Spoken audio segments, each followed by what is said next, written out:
بسم اللہ الرحمن الرحیم۔ معزز خاتم حضرات، السلام علیکم ورحمۃ اللہ وبرکاتہ۔ قتل عمد کی سزا کیا ہے؟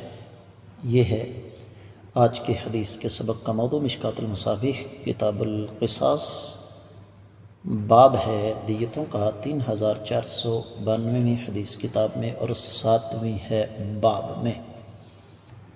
حدیث کی عبارت پڑھنے جا رہا ہوں۔ حدیث تھوڑی سی طویل ہے۔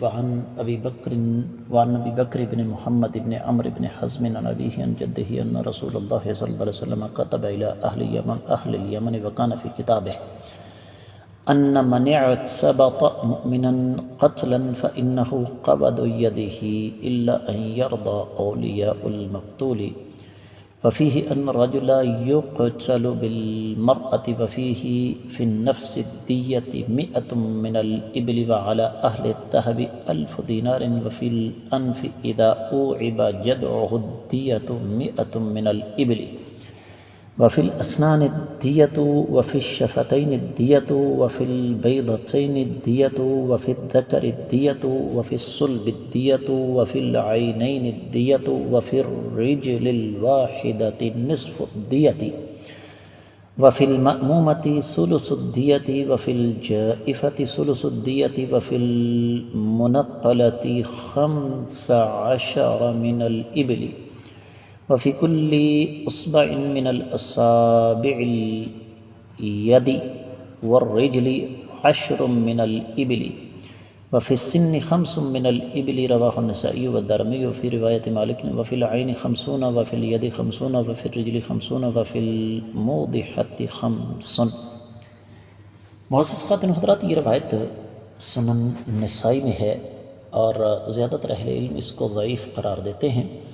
تفصیلی حوالہ آپ کی خدمت میں رکھ رہا ہوں۔ سنن نسائی کتاب القسامت والقبض والدیات اور 46واں باب ہے کہ دیت کے سلسلے میں عمرو بن حزم کی حدیث کا ذکر اور اس کے راویوں کا اختلاف۔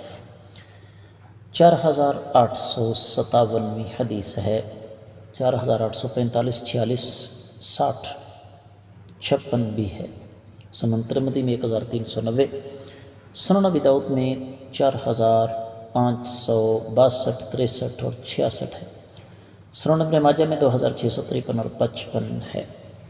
یہی وجہ ہے کہ زیادہ تر اہل علم فرماتے ہیں کہ اگرچہ یہ سند کے اعتبار سے ضعیف روایت ہے اور اس میں سلمان بن ارقم متروک الحدیث ہے، اور لیکن چونکہ اس حدیث کی سندیں بہت زیادہ ہیں، اس لیے بعض اہل علم اس کو کھینچ تان کے حسن لغیرہ ہی بنا دیتے ہیں۔ ترجمے کی طرف بڑھتے ہیں۔ ابو بکر بن محمد بن عمرو بن حزم اپنے والد سے وہ اپنے دادا سے روایت کرتے ہیں کہ نبی علیہ السلام نے اہل یمن کے نام خط لکھا اور آپ صلی اللہ علیہ وسلم کے خط میں تھا، جس نے کسی مسلمان کو عمدن ناحق قتل کر دیا تو اس کا قصاص اس کے ہاتھ کے عمل کی وجہ سے ہے، مگر یہ کہ مقتول کے اولیاء یعنی ورثاء راضی ہو جائیں۔ اور اس خط میں یہ بھی تھا کہ آدمی کو، مرد کو عورت کے بدلے میں قتل کیا جائے گا، اور اس میں یہ بھی تھا کہ کسی جان کی دیت 100 اونٹ ہے اور سونے والوں پر 1000 دینار، اور ناک کی دیت جب اسے مکمل طور پر کاٹ دی جائے 100 اونٹ ہے۔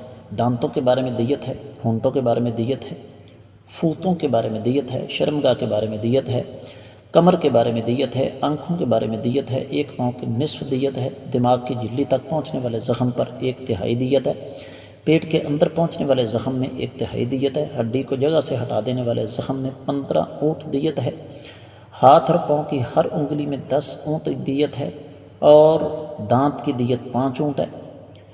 اور موطا امام مالک کی ایک روایت میں ہے آنکھ میں 50، ہاتھ میں 50، پاؤں میں 50 اور ہڈی ظاہر کرنے والے زخم پر 5 اونٹ دیت ہے۔ معزز خواتین حضرات، اس حدیث پر کوئی لمبی چوڑی بات کرنے کی ضرورت نہیں۔ بنیادی بات اس میں یہ ہے کہ قتل عمد کی سزا کی 3 شکلیں ہیں: قتل یعنی قصاص، دیت یا معافی۔ باقی اس حدیث میں ایک ایک بات واضح طور پر سمجھا دی گئی کہ جسم کے کس عضو کو نقصان پہنچانے کی صورت میں کتنی دیت دینا پڑے گی۔ میں امید کرتا ہوں یہ حدیث آپ کو اچھی طرح سمجھ آ گئی ہوگی۔ اس کے ساتھ ہی آج کے سبق سے اجازت دیجیے۔ السلام علیکم ورحمۃ اللہ وبرکاتہ۔